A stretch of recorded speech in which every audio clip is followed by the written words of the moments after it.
Hi, this is Cobb. This is a demo on how to export parcel data from the QPublic websites in Georgia and to import those into our web mapping application through our ARC server and ArcGIS Online, our new mapping application for map production.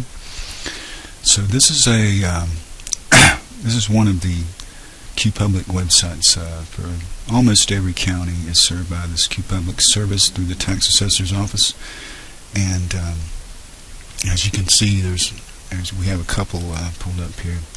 This is for Marion County. This is actually the track that we need to export to download from the website. You can see that this particular county has a subscription service associated with their QPublic account, so that requires a license and a login information. Now, most of the counties that are served by QPublic in Georgia don't have free public access, so there's no subscription requirement, and you can get to all of these resources, particularly the map viewer. The map viewer is where we would access the parcel information and be able to export and download that. However, for the counties that do have a subscription requirement, we have a limited number of accounts with the Commission, and for those folks who don't have an account, if you need some of this information from one of the subscription counties, you can contact one of our district GIS coordinators. That's Patricia Stockett or Laura Bosworth or Paul McDaniel. You can look them up in the directory, whoever's the closest to your county of interest. Or if you can't get any of those folks, you can contact Michael Torbett in Macon, GIS specialist, or myself, Cobb Bailey, and we will get the information for you in a KML file and email that to you so that you can proceed with your work. So if you do have a subscription account, for those of you who do, and you log in, you may notice that there's a little quirk with the website. I think it has something to do with the browser settings, and we're getting this message when we log in that we don't have any county subscriptions, but we can work around that by just simply opening another tab in the same browser, and then we can search. The way that I found Marion County QPublic in the first place is just went to a search engine and typed in Marion County, Georgia QPublic, and that usually brings up the first link will be where you would go to the tax assessor website. Now, we get back to this other site, and remember, we've already opened one of these and logged in another tab in the same browser that we still have open. But when we get here, we can actually search by one of these other criteria that are available on the subscription account. For example, most often we'll have the landowner's last name. So in this case, our landowner's name is Monahan. And when we search for that, we find that two of these records come up.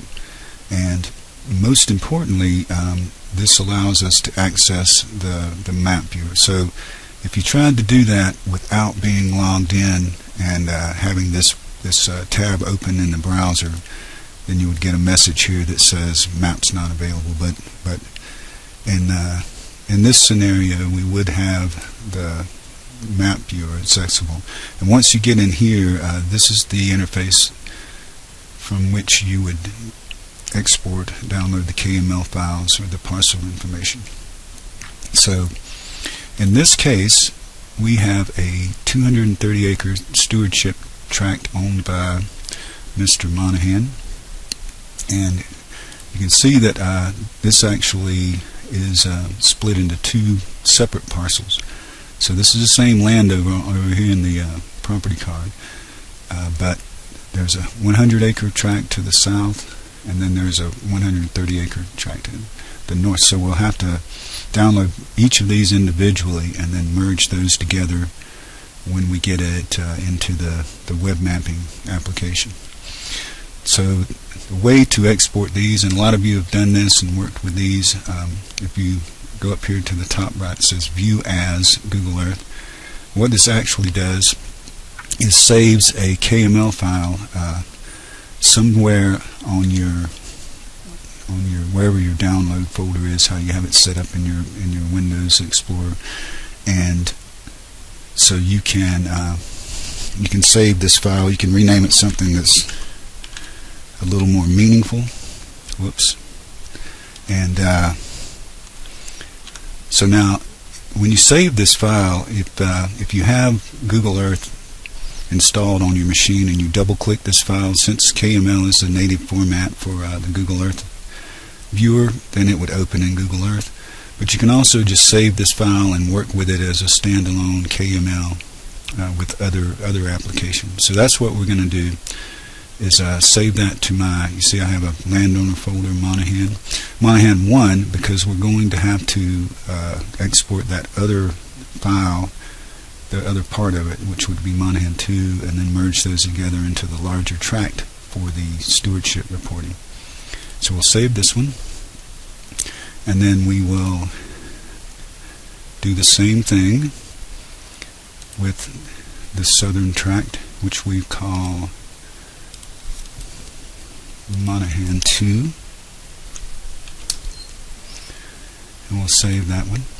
Now there's a couple of things that I want to point out at this juncture. Is one is this north tract. If you look and see what's highlighted, when I selected in this larger tract here, there's actually two separate polygons. This is a multi-part feature, and so you can see when I select here in this area here, I'm actually selecting both of these polygons are part of the same multi-part feature.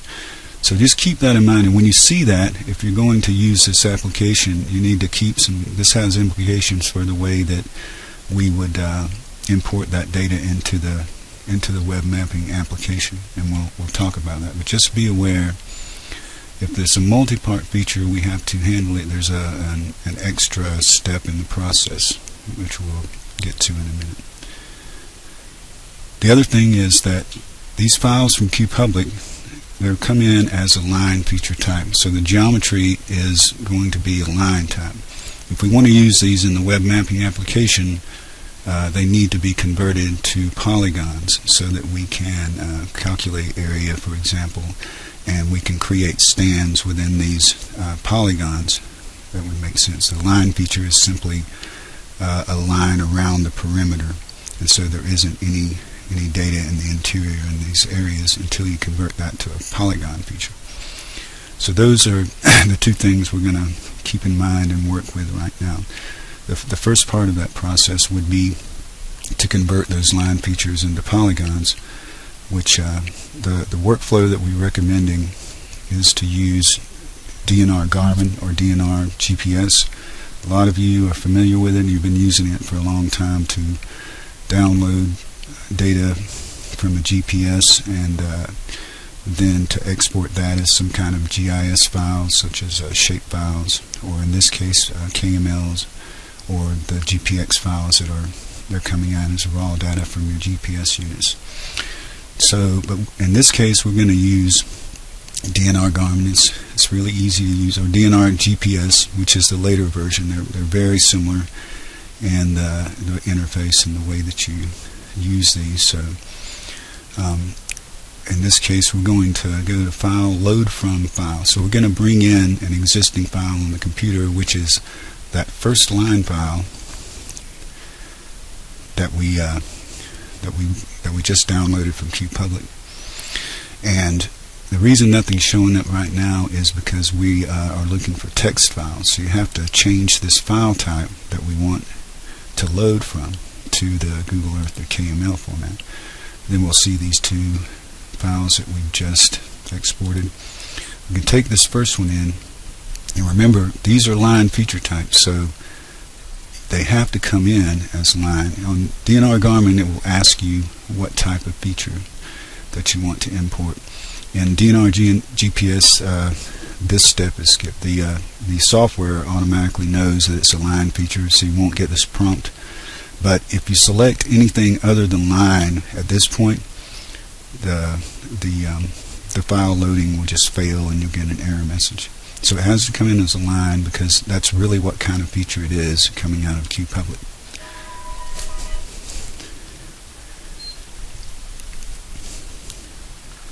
So once we've downloaded this file, what we're going to need to do is take it right back out, or to export or save it to a KML file. The only thing we're doing here is converting this to a polygon feature type.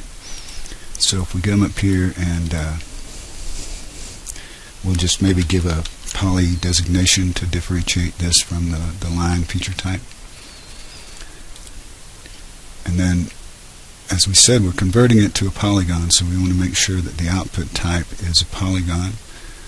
And so this saved another file to that same folder. As we can see, that's the Monahan 1 poly, a polygon file type. Now, this is, you remember, this number 1 tract, if we can move this out of the way a little bit, is the one that had the two feature types. And in the case when you're using DNR Garmin with the web mapping application, when you have a multi-part feature, you have to take each one of these individual parts has to be imported separately. So if you see this highlighted record at the top of this list here in the table, if you start to scroll down through the pages, you'll see there's another highlighted record, and this is the first record of that second part of the feature. So when importing into the web mapping application, it will only bring in the first feature part. So if we want to bring in that second feature part individually, which is what we have to do, and this is a bit of a bug, but it's really not that big a deal to address with this workaround. So now what we've done is I just selected, by selecting this and holding Shift and going up to the top, just a normal Windows type procedure, and I selected all of the records that were part of that first feature part, which is this little sliver right here. And if I delete those with the X, you notice I went from 167 to 134 vertices. Each one of these records is actually they're vertices in this line feature. And so now I can actually just save this to another polygon, and we can name this one. Remember, this is the second part of that first feature that we just exported. So we can name this Monahan 1 Poly 2. And we can save that one. And we want that to be a polygon. Alright, and so then now we have the two polygons that are part of this multi-part feature here. And now we're going to bring in this other one, the second one, which is for the south track down here. Remember the second part of that feature that's down here. So let's do that. We can edit and empty the table, and then load from this the Monahan 2, remember, which is the line feature for that second part, for the southern part of that tract. And we have to bring it in as a line. Remember, when you're bringing it in, they're line features, and so you'll generate an error if you don't select line. So we bring this feature in, and since it's a single part feature, see, remember, it's single. There's not another. It's not a multi-part feature. So all we have to do is do the single procedure to save this out to a polygon, and so we can designate this one as the poly, Monahan 2 poly, and it comes out as a polygon, as we said. Okay, and so now, so what we have in our landowner file here now is are these polygon features, and these are the ones that we will bring into our web mapping application. And so remember, this is the part 1 and 2 of this one, and then this is this other one. And we can merge these together after we import these into our web mapping application. So this is the application, and it's hosted through ArcGIS Online. It's actually also working through our GFC Arc server. You'll be sent an email link that will open this up. This is, like I said, hosted on our Arc server, so you have to be either on our network GFC. For the time being, we hope to get this so that any internet connection will work as soon as we get our host domain through the state. But for now, it's either network or you have to have a VPN connection through your internet in order to access this app, because it is hosted on our internal server, the GFC Arc server. You can work with the web map that this app is based on through ArcGIS Online with just through a straight internet connection. But to get to the app itself, you'll have to be a network or VPN. Like I said, we hope to address that in the near future. So this app is actually, you can sort of think of this as a toolkit that goes along with the web map that this is based on. So I'm going to open up the web map, which it looks very similar, but it's actually, this is hosted through ArcGIS Online, which is GFC GIS is our organizational account. Let's give that a second. As you can see, it looks very similar to the app that we just opened. Hold on. That was a mistake. But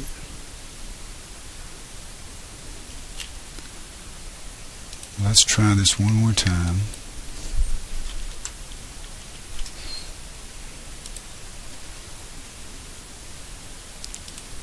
Sorry about that. This is based on a web map, and the point is that it has some additional functionality that's not available straight through the web map. So I did want to open up the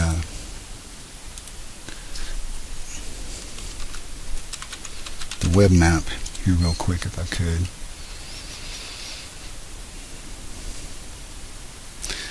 Which is here. This opens in the web map viewer, and so now this is the one we actually, and this points out a problem that we have with the link that goes to another web map. But in any event, so this is the web map, and this has some things, some functionality that we need to work with. So the workflow is essentially to be going back and forth between the app and the web map here, in the process of the map production is going to require, doing certain elements in the app and then certain other ones that are available in the web map. So in this app, we have all of these tools available. There are a lot of standard tools that you can probably figure out just by experimenting and seeing which each one of these does. But the first one we're going to use to import this data from the KML files is this one here on the right of this top toolbar. See, it's named KML Upload, and what it does is you can just simply bring in the KML from this file that we saved. So right now we're going to bring in this polygon, right? Because we converted these to polygons, and now we're bringing them into the app. And so you see right here, this looks a lot like that northern tract that we just downloaded from QPublic. We're going to save this to this layer, tract boundary, in our map. So if you see, it looks like that tract disappeared when we just clicked OK. And what actually happened is, you remember the multi-part feature issue that we were having, which actually only captured this one small sliver, which is one part of that multi-part feature, which was in the north tract. So we added that. Just look at these all these layers in this app, which is actually just the web map, the layers in here. And so we just appended this KML to this layer right here, which has all of the current stewardship tracts for our last 10-year period. So you see, this tract here was already in the database, and we just added this one to it. So these are all the attributes in here that we can edit after we bring this tract in and merge all of those parts together to make a single tract boundary, or a single record, in this database. So now at this point we would need to bring in the other part of that multi-part feature, which you remember we named the poly2, and you see that again looks like the northern tract, but this time when we append this to the tract boundary and save it, and now we have both of those pieces in there. So when you see the blue boundary outline, that means that this feature here has been added to our stewardship database, so that when we have to report our accomplishments, then we can just send them this database, which is constantly being appended and edited without having to combine individual files over and over and over again every time we get a new stewardship plan submitted. So that's the idea. And then of course the next step is to bring in the southern part of this tract, which was the poly2. Alright, Monahan 2 poly. So we'll bring that in. You see that comes in like this, and we save it to tract boundary. Alright, and at this point all we need to do to bring this in is and to be ready to go on to the next step as far as importing this into our web mapping application, is to merge these pieces together into one, so we'll only have one record for this tract instead of now that we actually have three. This part that we just brought in, and this one and this one. So what we can do is go into editing mode. You saw that this is the editor widget. We call these little tools widgets in the application, and you see that we can actually create new features and edit existing features through this, but also when we are in editing mode, when this editor dialog box is open, then we can edit the features within here. So we can edit these attributes within each one of the files. But first, before we do that, we should probably merge these files together so that we won't have to enter this data 3 times for each one of these, and then when we merge them, because when you merge it overwrites all of those attribute values to the default. So in the editor dialog box is a little selection tool. So you can either make a new selection or add to the selection, which is the same as holding shift and dragging through over the selection, or you can subtract or take away that part from your multiple feature selection.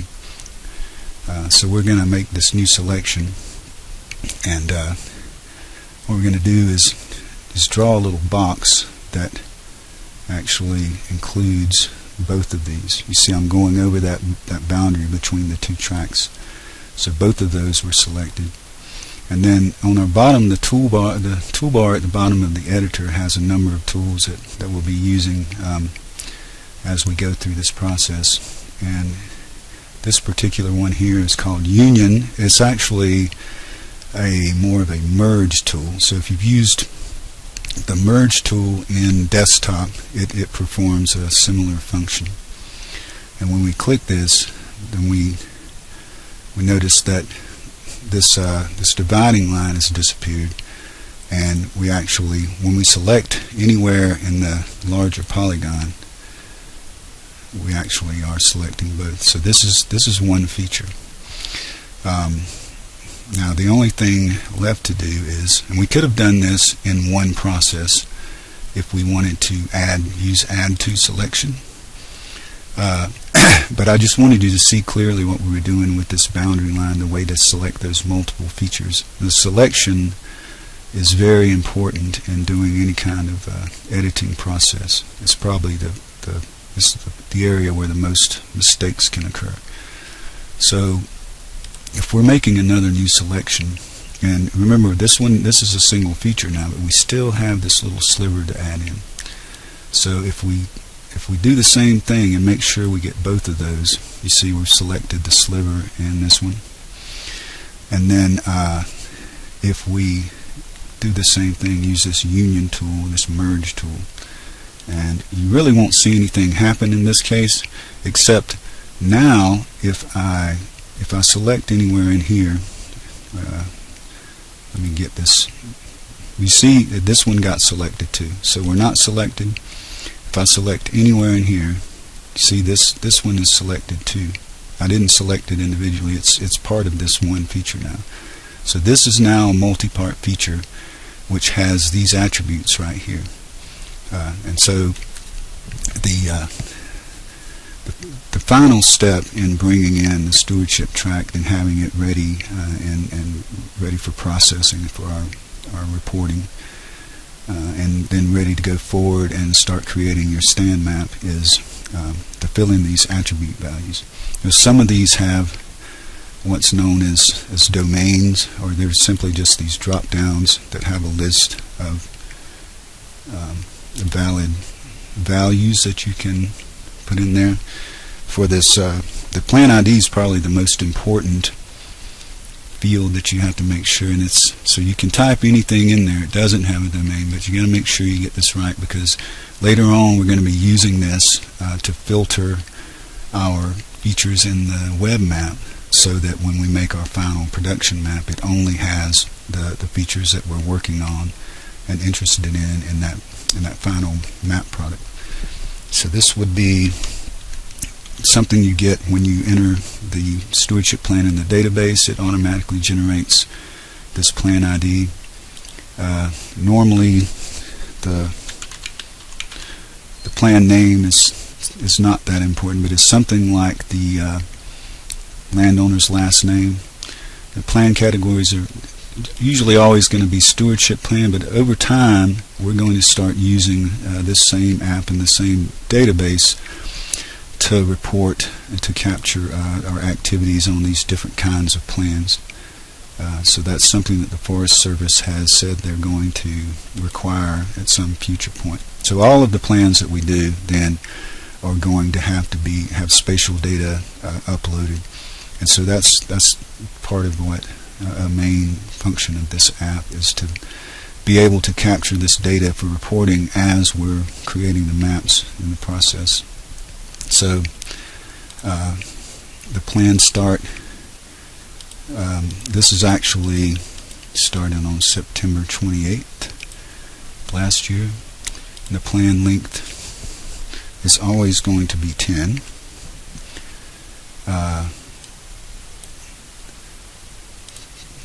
So these, for now, we haven't done any equip plans, but that may change in the future too. But no, these are the objectives, primary objectives of the landowner. So timber management is the default. That's the most common one. Plan IDN is just a number. It's the same as a plan ID, except the data type in this field is a number, whereas the other one is text. So if we have to join these or link these to another database, we may have to use one or the other of those fields to do so. So once these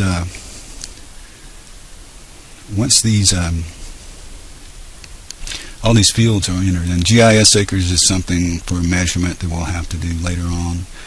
We do have an analysis tool that we can work with to get that measurement, but it's not the most straightforward thing in the world, working through a web-based system. So here you see that what we could do is we could attach a file, and we'll do this when we're working with a stand map later on, but as an attachment, and so that anybody who is looking at this through a web map or the web mapping application can see this attachment that's associated with this spatial data here, with this tract. And also this is tracking the editor and the edits, the creator, so we can keep up with who's working on the tract and their last edits automatically, so that we know who, if there's a problem, then we can tell who's worked on a tract and so forth. So at this point, there's only one other issue that I've noticed with this here. So we've got this tract in. It's a single part, a single tract, 230 acres together. But you see that this tract, this adjacent tract here, it appears that there is some overlap between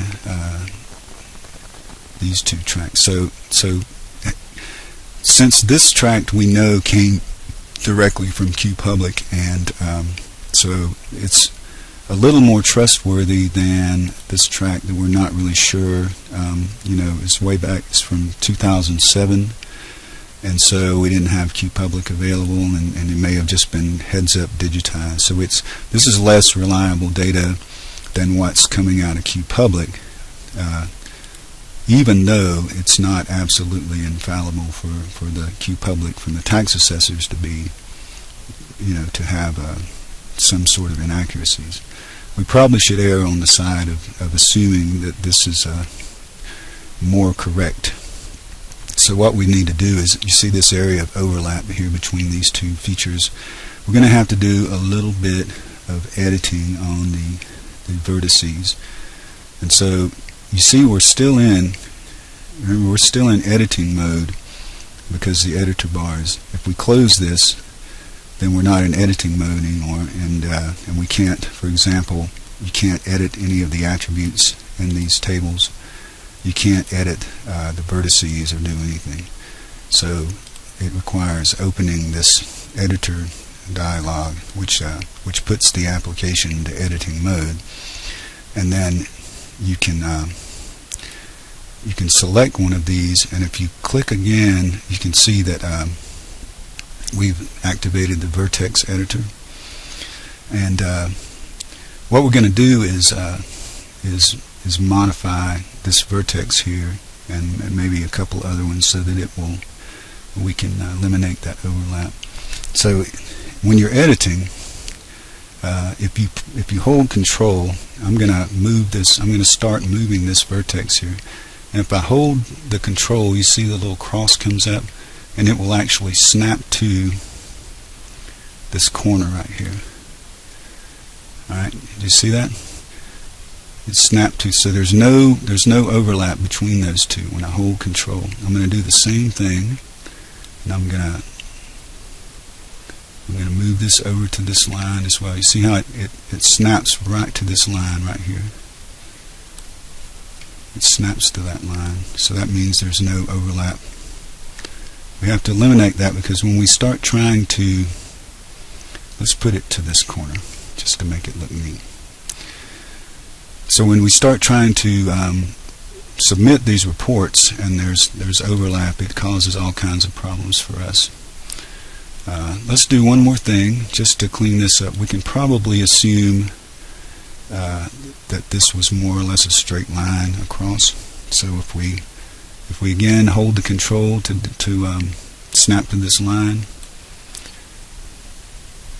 then we can clean this up and make something that looks more reasonable.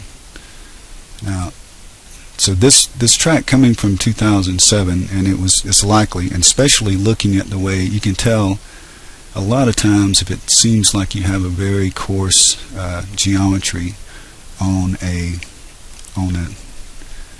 polygon, meaning the vertices are far apart, and it looks like somebody's just digitized this in heads up, especially when it's following like a stream. Then you can assume that it was probably digitized, and if you have any data that's more reliable, then you always adjust this data, the less reliable data, to conform to the more reliable. So now we have our tracks that are adjacent but not overlapping, and we have our attributes and all of the required attributes in the tract, and we have our track merged together with the data, which was actually two tracks, and one was a multi-part feature, which we merged into a single tract.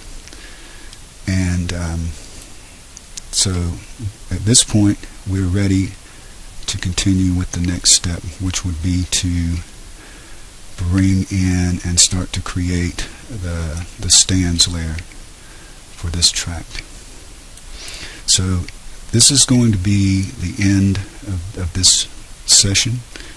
You can go back and look. If you have any questions, you can call me or email me, and we'll try to get it straightened out. But this was session 1 on exporting data from QPublic, importing it into the web mapping application for GFC, ArcGIS Online, and our web map server. So thanks very much, and hope this was helpful.